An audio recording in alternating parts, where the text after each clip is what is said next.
네, 결전의 날 이제 하루 남았습니다. 아직 본투표 날이 밝지는 않았지만 과연 누가 최종 선택을 받을지 긴장감이 점점 높아지고 있습니다. 공식선거 마지막 날 여야는 모두 내가 이긴다라고 내세우고 있는데요. 양 당으로부터 직접 들어보겠습니다. 여야를 대표해서 민주당 박성준 의원, 국민의힘 배준영 의원님 나와 계십니다. 어서 오십시오. 네, 안녕하세요. 네, 안녕하세요. 안녕하세요. 네. 네. 선거가 이제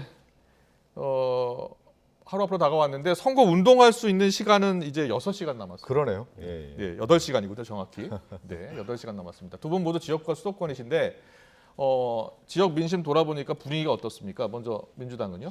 이게 선거를 하다 보면요, 네. 우리가 바닥 민심이라고 하잖아요. 만나는 분들의 어떤 표정을 보면 이제 대부분 민심을 읽을 수가 있는데 본 선거 들어와서 한 22일간 큰 장도의 길을 걸었지 않았습니까? 네. 22일 전의 분위기와 또 10일 전의 분위기, 지난 주말의 분위기 좀 전반적으로 좀 바뀌었습니다. 많이. 그렇습니까? 어떻게 바뀌었습니까? 일단 호응도라고 할까요? 네. 저희 이제 선거를 할 때 국민들이 대하는 유권자들의 태도가 상당히 좀 긍정적이고 또 하나는 이제 손짓을 해줘요. 대부분 이렇게 1번 이렇게 하면서 그 반응도가 점점 좀 강화되고 있는 그런 모습. 지역구가 중구인데 이재명 후보가 중구도 찾았습니까? 저희는 이제 청계광장도 한번 있고 예. 또 오늘 저녁에 집중 유세가 청계광장에 중구에 있지 않습니까? 그렇군요. 그래서 중구에 예. 이제 와서 또 청계광장이라는 의미가 또 크지 않습니까? 네. 우리의 이제 촛불혁명이고 또 결국 우리 사회의 사회 개혁이라든가 경제 개혁, 미완의 이제 개혁 과제를 수행할 수 있는 곳이 이제 청계광장의 상징적 의미가 있기 때문에 예. 그 일을 할 수 있는 주인공 유능한 대통령 후보라고 하는 이재명 후보가 또 청계광장에서 마지막 또 유세를 알겠습니다. 분위기 이제 민주당 박성준 의원 지역구 분위기 잠깐 봤고요. 국민의힘 배준영 의원님 지역구가 인천 중구 강화 옹진이죠. 네, 그쪽 그렇습니다. 분위기는 좀 어떻습니까? 그 정권 교체가 국민 다수의 염원 아니겠습니까? 네. 그래서 이제 좀 거칠게 말씀드리면요, 네. 못 살겠다 갈아보자 이런 겁니다. 예. 그래서 사실 엊그저께 사전 투표하면서도 그게 극명하게 드러났는데 도대체 민주국가에서 이렇게 법을 무시하고 사전 투표가 엉망으로 이루어질 수 있는가 사실 사람들이 정말 허탈해했을 텐데요. 예. 제가 지금 인천 시당위원장이라서 인천 전역을 다니면서 인천의 분위기를 보고 있는데 저희는 이른바 격전지라고 할 수 있는 서구의 검단이라든지 영종 국제도시 같은 데도 예. 의외로 굉장히 반응이 좋습니다. 지난번에 후보가 왔을 때 정말 많은 분들이 물밀듯이 언제 거기를 찾았죠? 예, 지난번에 유세 기간 중에 찾으셨는데요. 예. 그렇고 아까 말씀하셨지만 손을 흔들어 주시거나 예. 뭐 바카스를 주신다거나 네. 윤석열 후보를 연호하신다거나 뭐 이런 게 있고요. 예. 그리고 이번에 사전 투표를 저희가 굉장히 독려를 했습니다. 예. 독려를 했기 때문에 전체적인 투표율이 높아졌다고 보여지고요. 네네. 그만큼 높아진 사전 투표율은 저희 후보를 지지하는 쪽이 좀 우세하지 않을까. 네. 그래서 적극적으로 변화를 원하는 쪽이 그 사전 투표를 좀 더 많이 하지 않았을까 생각합니다. 네, 알겠습니다. 여야 우리 의원님들 보는 눈이 좀 다른 것 같죠? 네. 아무튼 내일 투표가 있고 바로 내일 저녁부터 이제 개표가 이루어지면 민심을 정확히 확인할 수 있을 것 같습니다.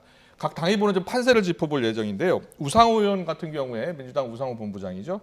요새 얼굴 표정 보면 많이 좀 달라졌다, 밝아졌다. 아까 표정 이야기했는데 네네. 우상호 본부장도 그 얘기를 하네요. 네. 지금 민주당은 어떻게 보고 있는 거예요? 근데 이제 막판 선거라고 하는 것은 정말 살얼음 판을 걷는 네. 거죠. 돌다리를 두드려가면서 가는 어떤 큰 길이라고 할 수가 있는데 네. 이번 대선은 상당히 어려운 가운데 저희가 치르는 싸움입니다. 사실 예. 그런데 결국은 이재명 후보가 유능한 후보로서 어떤 이미지를 각인시키면서 여기까지 왔는데 분위기라고 할까요? 이것이 이제 바뀌고 있다라고 하는 것을 이제 우리가 감지할 수 있는 거고. 네. 저는 이렇게 생각돼요. 선거가 임박할수록 유권자의 판단이라고 하는 것은 그동안에 이제 선거를 하다 보면 감성적으로, 감정적으로 막 그 싸움을 하다가 네. 마지막에 이를수록 자기 판단을 하게 되는 거죠. 이성적 선택과 이성적 판단을 하게 되는 건데 결국은 국민들이 바라볼 때 특히 이제 이번 싸움은 중도층, 예. 수도권, 특히 서울, 청년층, 20, 30대 여성층 이렇게 얘기들 많이 하고 있는데 네네. 투표가 임박한 이 시점에 한 2, 3일 남은 시점에서 오늘이 이제 하루 남기지 않았습니까? 예. 마지막에는 결국 국민들이 이성적 판단을 통해서 보다 나은 삶을 책임질 수 있는 후보가 누구냐라고 하는 부분에 있어서 점점 더 우리에게 다가오고 있다고 판단하고 있습니다. 예, 점점점 더 다가오고 있다. 네. 민주당 우상호 본부장 말로는 1.5%포인트 정도 차로 승리할 것이다. 저는 이제 숫자를 예. 얘기하기는 상당히 어려운 것 같아요. 뭐냐면 우리가 이제 여론조사라고 하는 것이 이제 그동안에 나왔는데 지금도 각 예. 당에서 여론조사 하고 있잖아요. 하고 있는 것으로 예. 알고 있는데 저는 알고 싶지도 않고요. 예. 알려고도 안 하고 있습니다. 예. 왜냐하면 국민의 민심의 어떤 도도한 물결이라고 하는 것이 있는데 네. 그 마음을 읽고 다가가는 것이 더 중요한지 그 숫자의 싸움을 해서 뭐 하겠습니까 지금? 예, 알겠습니다. 저희가 그래픽을 준비했는데요. 서로 내가 이긴다고 한다. 국민의힘 같은 경우에는 오늘 이준석 대표가 한 얘기인데요. 10%포인트 차로 크게 이길 수 있다. 이렇게 이야기하고 있는데요. 배준영 의원님, 네.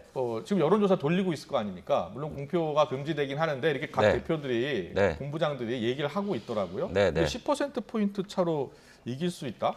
네. 실제로 분위기가 그 정도라고 생각하십니까? 글쎄 좀 자신감을 불러일으키려고 좋은 말씀 해주신 걸로 알고 있고요. 예. 예, 저희는 뭐 10%라는 마음가짐으로 하지 않고요. 네. 박빙이라는 생각으로 뛰고 있습니다. 다만 예.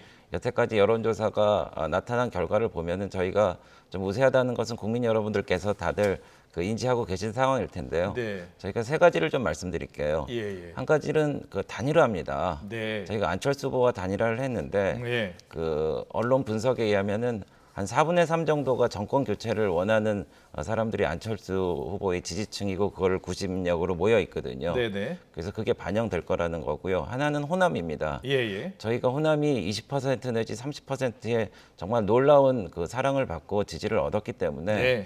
글쎄 막판에는 어떻게 될지 모르겠지만 그걸 기대하고 있고요. 예. 세 번째는 그 갤럽의 여론조사 결과인데 네. 13대에서부터 19대까지 대통령 후보인데 공식 선거 운동이 시작될 때 결과가 마지막 1, 2를 바꾼 적이 한 번도 없습니다. 예. 그래서 그런 거를 종합해 볼 때 저희가 뭐 크게 이긴다고 자만하기는 어렵고 네. 결과를 예측할 수 없고 네. 얼굴 표정으로도 나타내기 어렵지만은 예. 저희가 좀 우세하지 않나 이런 생각은 하고 있습니다. 네. 역대 대선 얘기를 하셔서 그런데 네, 우리가 예측하지 말씀하세요. 않은 일들이 참 많이 일어나죠.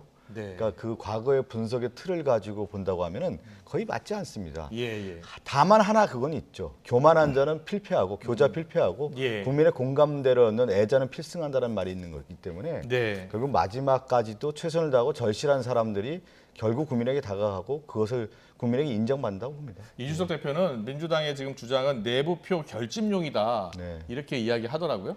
그렇지는 않을 거예요. 왜 예. 그러냐면 이제 그 표라고 하는 것은 내부 결집을 하고 결국 국민적 동의를 얻는데 그 국민적 동의를 관정이 여기가 마지막에 어디냐면 이 중도 지형이거든요. 네. 그 중도 지형에 대한 표심인데 저는 이제 그 이준석 대표가 뭐 10% 얘기하는 건데 오히려 내부 결속력이죠, 그거. 네. 우리가 지금까지 나온 건 여러 조사라든가 내용 합리적 판단을 하지 않겠습니까? 네. 누가 10%라고 했어요. 오히려 그 10%라고 얘기했다라는 것은 예. 오히려 불안한 거기 때문에 그렇게 얘기할 수도 있는 것이죠. 네, 오늘 조홍천 의원 민주당 특보인데요. 국민의힘이 이제 밴드웨건, 그러니까 1위 후보 쏠림 효과를 위해서 그 큰 격차로 이고 있다라는 말을 하고 있는 것이다 이렇게 이야기하더라고요.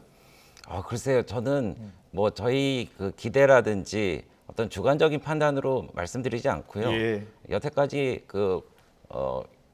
이 블랙아웃인가요? 네. 그 직전까지 여론조사의 결과와 그 이후에 이루어졌던 뭐 단일화라든지 이런 객관적인 사실 갖고 말씀드리고 싶고요. 예. 절대로 저희는 자만하고 싶지 않고요. 저희 모든 당원들과 저희 당 지도부는 목이 터져라 하고 지금 이 시간에도 지금 바깥에서 선거운동 하고 있습니다. 네, 알겠습니다. 구체적으로 이제 이슈 들어가겠습니다. 이번 선거 정말 대장동으로 시작해서 대장동으로 좀 끝나는 듯합니다. 이번 주에도 새로운 녹취들이 계속 공개되면서 여야가 맞붙고 있죠. 이틀 전에는 김만배 녹취록, 또 어제는 이재명 예비서 녹취록 보도가 나왔습니다. 논란이 되고 있고요. 먼저 배준영 의원님, 네. 먼저 어제 JTBC 보도였는데 이게 어떤 이야기입니까?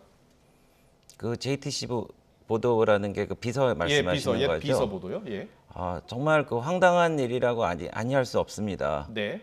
그러니까 그 이재명 후보가 2심 때까지는 경기도지사를 박탈되는 그런 판결을 받았는데 3심 대법원에서 뒤집어야 하니까 그거에 대해서 이제 무슨 일이 진행됐는지 그 이재명 후보의 비서 되는 분이 네. 은수미 성남시장의 비서관한테 네. 야 우리가 이제 대법원에 작업을 많이 해놨다. 그리고 우리가 좀 뒤집을 수 있을 것 같다.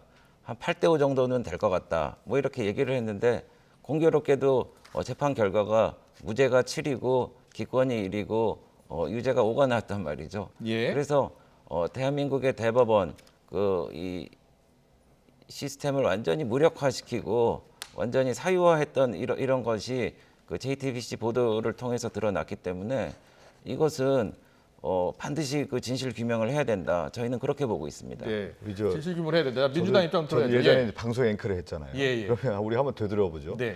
2017년도에 박근혜 전 대통령 탄핵 당시에 얼마나 많은 시나리오를 얘기합니까?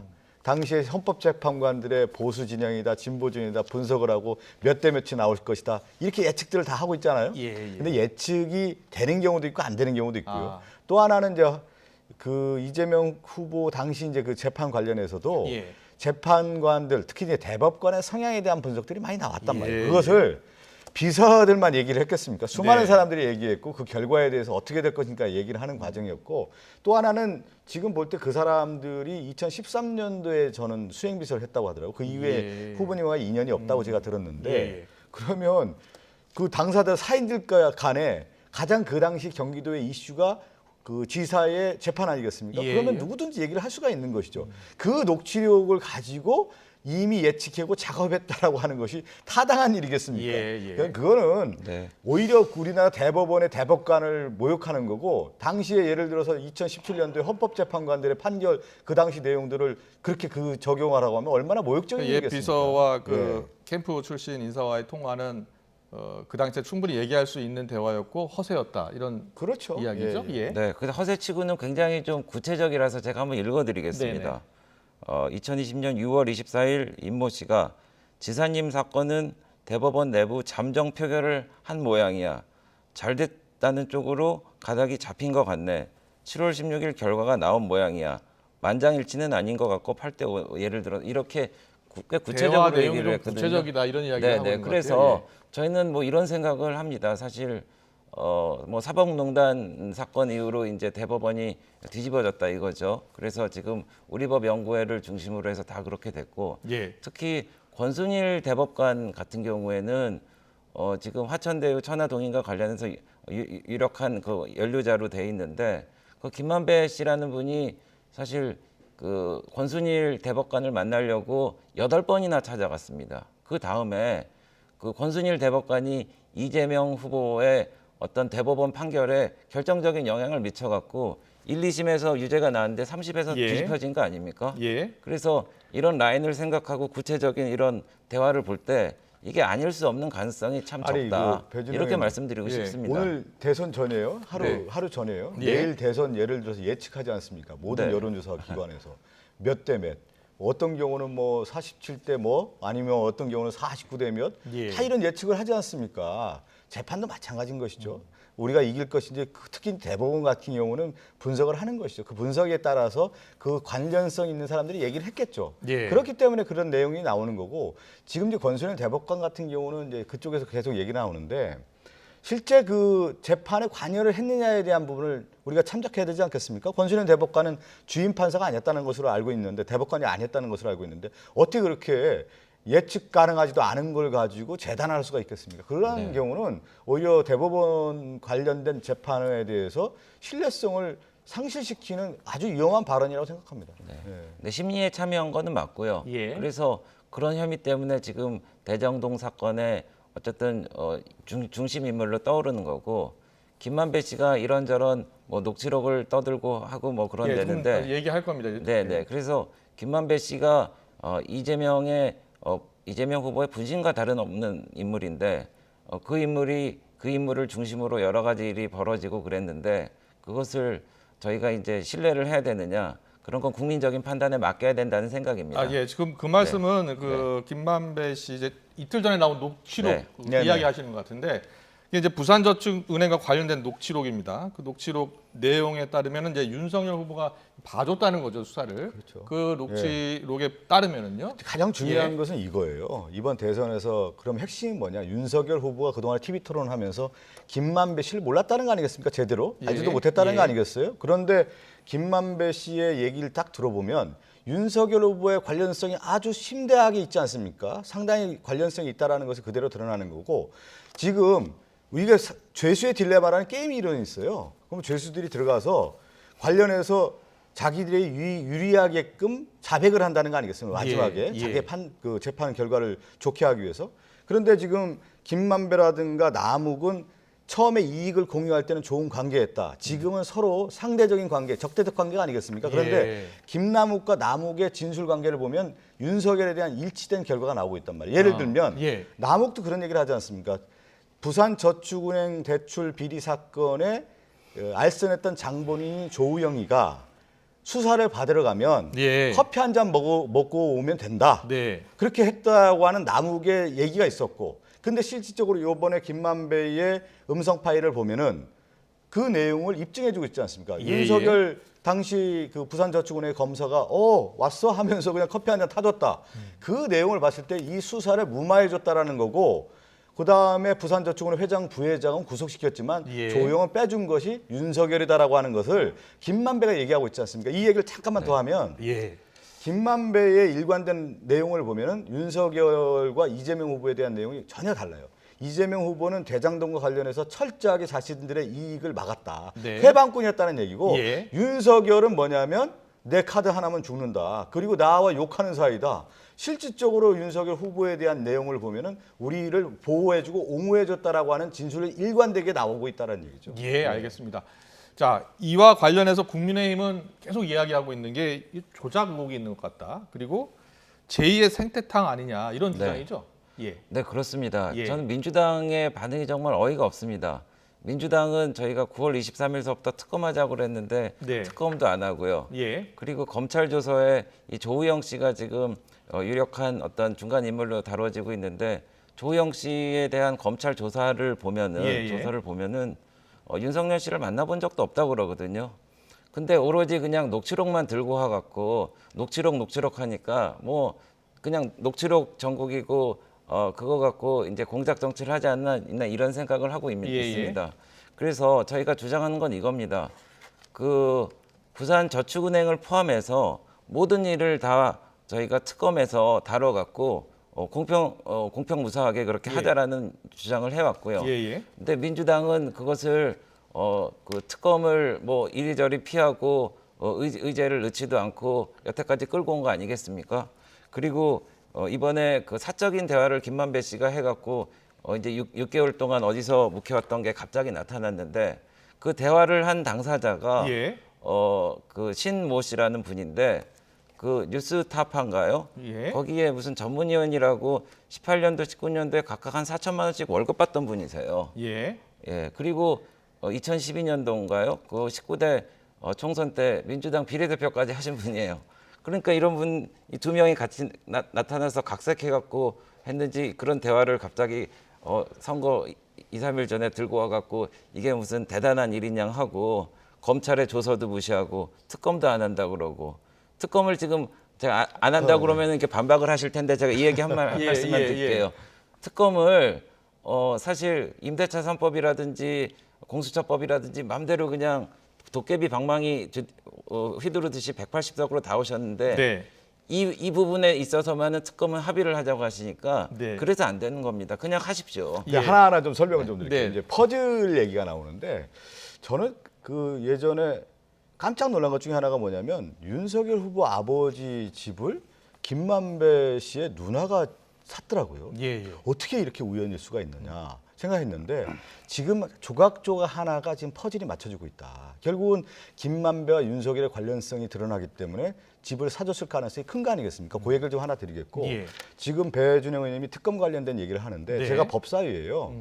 이 법사위의 특검을 야당에서 하자고 했을 경우에는 뭐였냐면 특검명을 예. 이재명 특검법에서 이름 네, 하나를 네, 가지고 네. 정치적 의도가 아주 농후했던 것이죠. 그리고 또 하나 뭐냐면 특검법 발의를 누가 했냐면 곽상도 전 의원이 했습니다. 예. 이 곽상도 의원이 특검법 발의를 했는데 대장동의 범인이 특검법을 하자고 지금 내놨던 거 아니겠습니까? 그래서 우리 민당에서는 상설 특검으로 하자라고 하는 내용을 예. 얘기했던 거고, 또 하나 조건을 우리가 얘기했던 것 중에 하나가 뭐냐면 조건 없이, 성역 없이, 지체 없이 하자. 그러니까 윤석열 후보의 부산저축은행 관련된 내용을 다 포함하고 실질적인 내용들을 다 포함해서 특검을 하자라고 하는 얘기를 했는데 야당이 그걸 또 사실은 받아주지 않았던 부분이 국민이 있습니다. 그걸 하나 더 얘기를 네. 좀 더 해야 될 게 있는데 네, 하세요. 지금 또 하나 뭐냐면, 아니 그렇게 윤석열 후보가 국민 앞에서 특검을 하자라고 얘기를 하다가 가장 중요한 제3차 법정토론회에서 이재명 후보가 특검법을 제안하지 않습니까? 특검하자, 예, 예. 당장 하자 하니까 네. 뭐냐면 거기서 그러면 윤석열 후보가 검찰 출신 아니겠습니까? 당당하게 특검하겠다 얘기를 하는데 네. 오히려 그날